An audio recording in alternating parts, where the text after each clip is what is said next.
Bonjour et bienvenue dans cette deuxième étape du challenge Transforme radicalement ta vie grâce au design humain. Alors hier on a vu comment ta stratégie de vie selon ton type énergétique pouvait fluidifier ton passage à l'action et du coup de passer à l'action en ayant en quelque sorte l'univers de ton côté. Et du coup ça d'accord c'est ok, mais ensuite au moment où on a un choix à faire, par exemple si tu es projecteur, que tu as reçu une invitation, si tu es générateur et que tu as été sollicité par le monde extérieur ou que tu as vu quelque chose à laquelle tu peux répondre. En tant que manifesteur, tu as une idée, mais est-ce que c'est une idée qui est bonne pour ton cheminement de vie, pour toi? Est-ce que ça va être quelque chose qui va se faire dans la fluidité?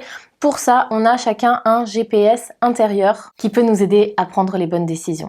Alors tout d'abord, j'aimerais quand même préciser, pour moi, prendre des bonnes décisions, faire les bons choix, ça n'existe pas vraiment. Pour moi, les mauvaises décisions n'existent pas. Je pense que la vie, elle est bien faite et que quoi qu'il en soit, tous les choix qu'on fait sont bons en quelque sorte et vont nous emmener dans la bonne direction. Donc il y a quand même cette notion à prendre en compte qu'on peut pas se planter, finalement, on peut pas rater sa vie, on peut pas réellement se tromper de direction. Mais par contre, on peut prendre des décisions qui vont nous rendre la vie plus facile. Peut-être que les choses vont être plus fluides. On va rencontrer moins de résistance si on écoute justement notre autorité intérieure. Et d'ailleurs, souvent, pour faire des choix dans notre vie, on nous a appris à utiliser notre tête, à utiliser notre logique. Il peut même nous arriver parfois de faire différentes colonnes, par exemple, quand on a un choix à faire avec les avantages ou les inconvénients.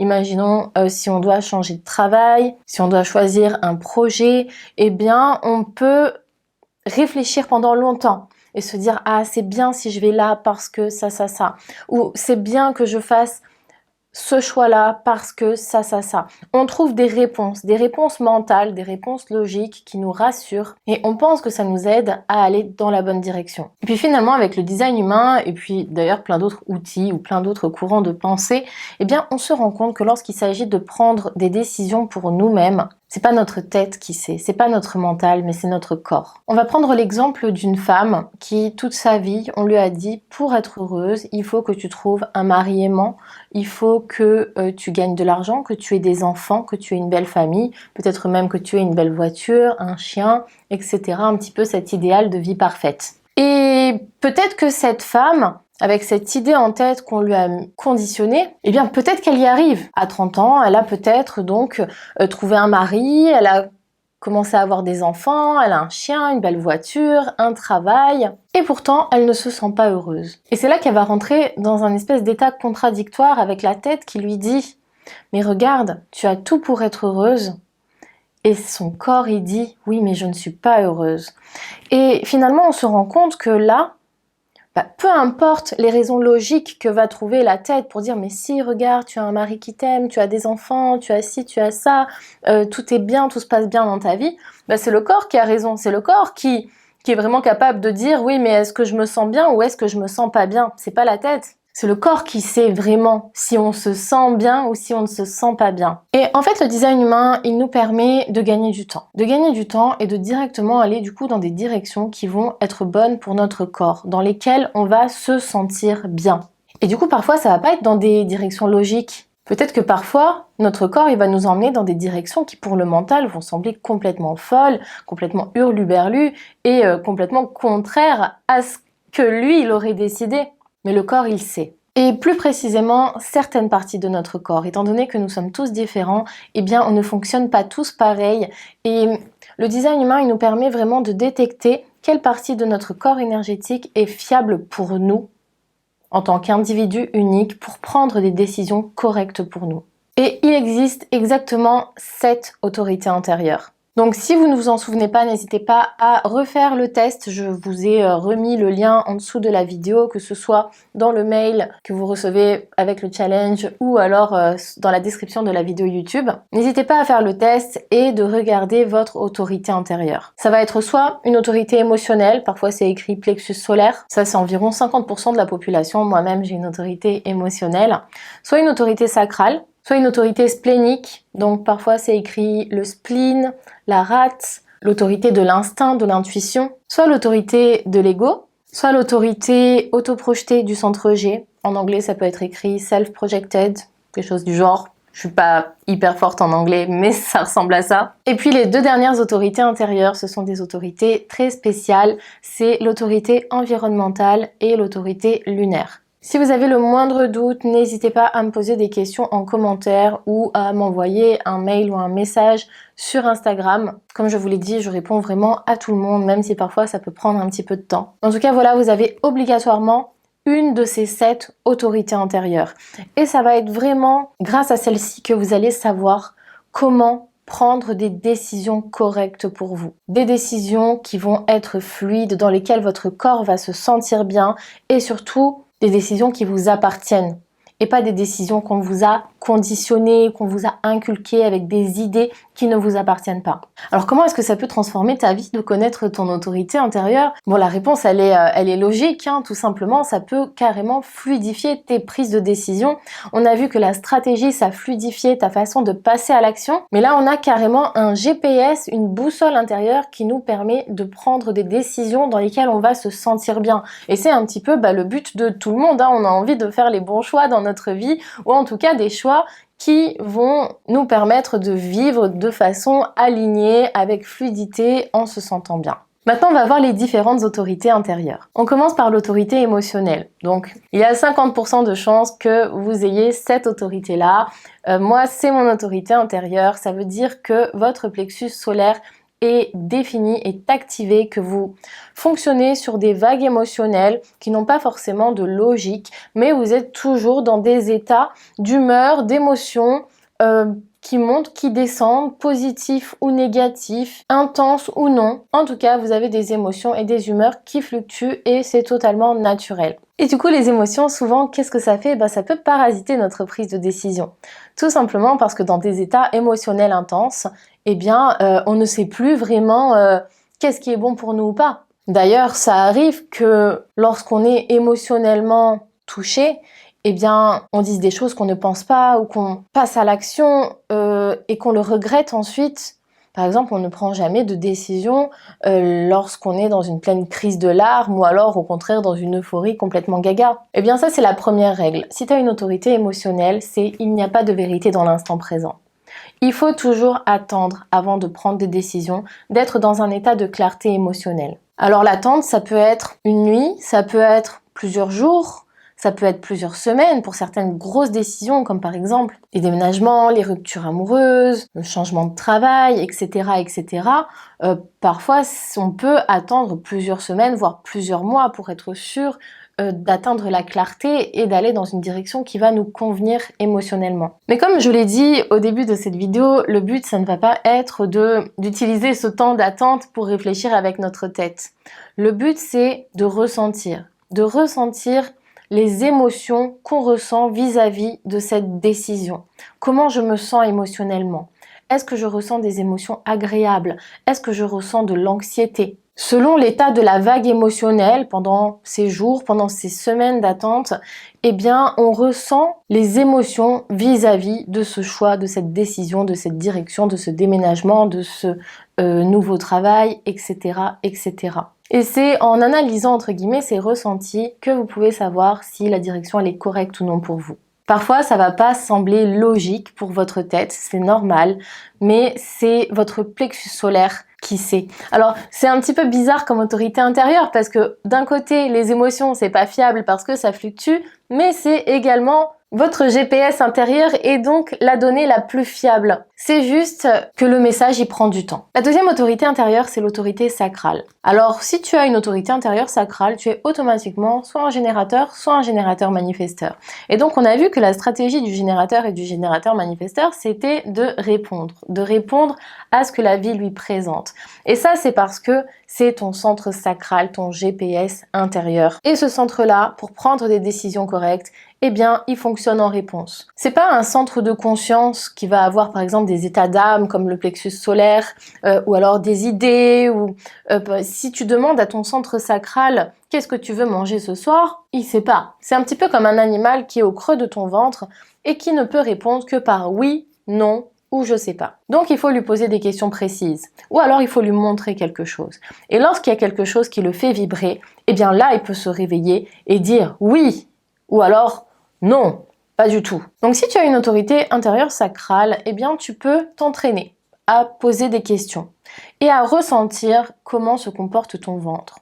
En gros, si tu demandes est-ce que tu veux faire de la moto, eh bien tu vas directement ressentir dans ton ventre soit bon, peut-être qu'il va rien se passer de spécial, soit ouais, et vous allez peut-être ressentir du coup un élan, une énergie qui monte en vous, ouais carrément, je veux faire de la moto, ou alors oh non. Vous savez, on peut prendre comme exemple aussi les enfants. Les enfants, si vous leur dites est-ce que tu veux manger des choux de Bruxelles?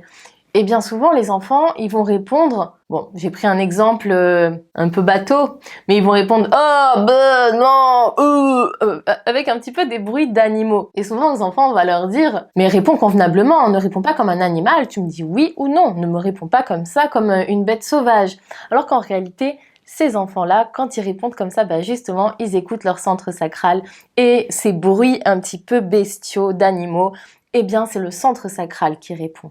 Donc, pour vous connecter à votre autorité intérieure sacrale, le but, ça va être justement de renouer avec votre enfant intérieur et d'écouter spontanément ce que votre corps a envie de répondre. Et puis, si vous savez pas, eh bien, soit ça veut dire que c'est non, pas pour le moment. Ou alors qu'il faut poser des questions plus précises. Par exemple, faire de la moto, oui, mais avec qui? Oui, mais où? Oui, mais combien de temps? Oui, mais sur quel type de moto? Peut-être qu'il y a besoin de préciser la question. Quoi qu'il en soit, si vous commencez à trouver des réponses du genre oui, je veux bien faire de la moto parce que ça va me faire du bien, ça va m'aérer l'esprit. Si on commence à trouver des raisons, c'est que c'est le mental qui parle. Parce que le corps, lui, n'a pas de raison. C'est oui, non ou je sais pas. C'est tout. Donc c'est un petit indice à prendre en compte lorsque vous vous entraînez à écouter votre centre sacral. Maintenant, on va passer à l'autorité splénique. Si tu as une autorité splénique, donc c'est l'autorité de l'instinct, de l'intuition. Si tu as une autorité splénique, ça veut dire que tu es conçu pour prendre des décisions dans l'instant présent en fonction de ton intuition. On a parlé de l'autorité émotionnelle tout à l'heure, qui a besoin de prendre du temps, justement. Il faut attendre que les vagues émotionnelles passent. Et bien lorsqu'on a une autorité splénique, c'est l'inverse. Les décisions, c'est tout de suite maintenant. Ça va très vite. C'est l'instinct, c'est l'intuition. Ça va être le corps qui s'exprime. Ça peut être un frisson, ça peut être un message, ça peut être une peur, ça peut être le poil qui s'hérisse. En tout cas, le corps, il va s'exprimer tout de suite, maintenant, pour savoir si la direction, elle est bonne ou pas. Alors, ça ne veut pas dire que les personnes qui ont une autorité émotionnelle n'ont pas d'intuition. On peut très bien avoir une intuition, mais lorsqu'on a une autorité émotionnelle, la clé, ça va toujours être d'attendre que les vagues émotionnelles passent. Alors que si on a une autorité splénique, eh bien là, on est vraiment conçu pour prendre des décisions dans l'instant présent. Et d'ailleurs, ça peut changer. Ça peut changer l'instant d'après. Le plus compliqué, c'est que souvent, il y a justement le mental qui va venir s'en mêler. Parce que l'intuition, elle ne parle qu'une fois, le message, il est très bref. Mais le mental, lui, il adore se répéter. Il adore dire oui, mais non, mais regarde, oui, mais ça. Par exemple, si vous rencontrez quelqu'un et que vous avez un mauvais pressentiment vis-à-vis de cette personne, le mental, il va dire oui, mais non, mais regarde, comme elle est gentille, elle t'a fait des compliments, elle est très attentionnée, et puis il y a beaucoup de gens qui l'aiment bien, donc ça veut dire que c'est une personne bien, etc., etc. Et tout ça, ça peut parasiter votre intuition. Alors que votre intuition, elle ne se trompe jamais.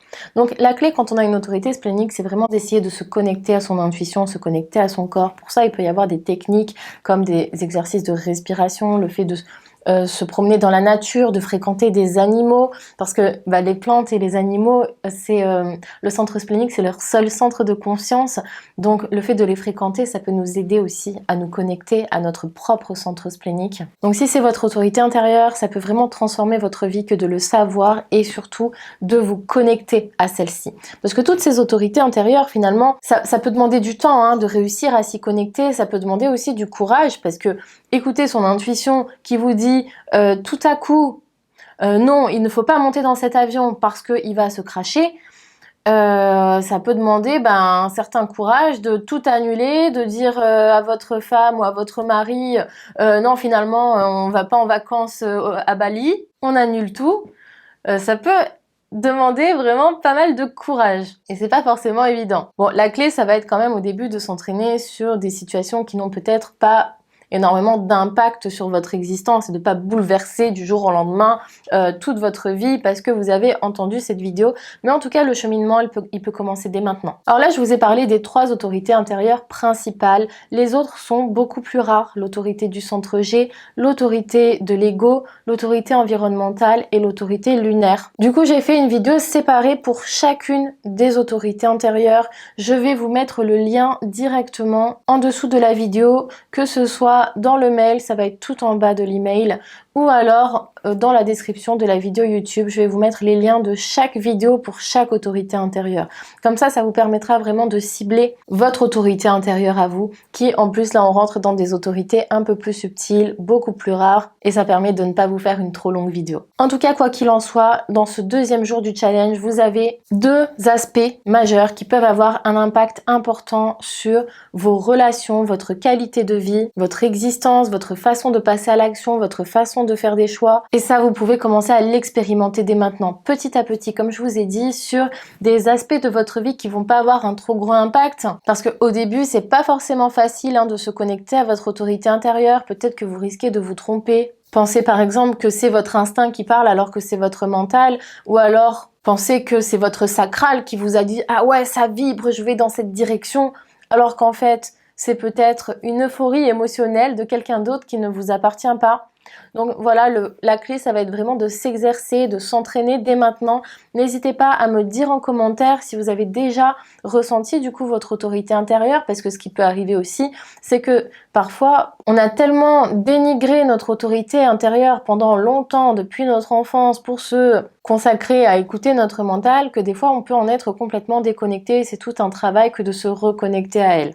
Donc n'hésitez pas à me dire en commentaire comment vous ressentez votre autorité intérieure. Est-ce que c'est quelque chose qui vous parle ou non? Posez-moi toutes les questions que vous souhaitez. Je peux vous rediriger vers des contenus que j'ai créés qui peuvent répondre précisément à votre problématique.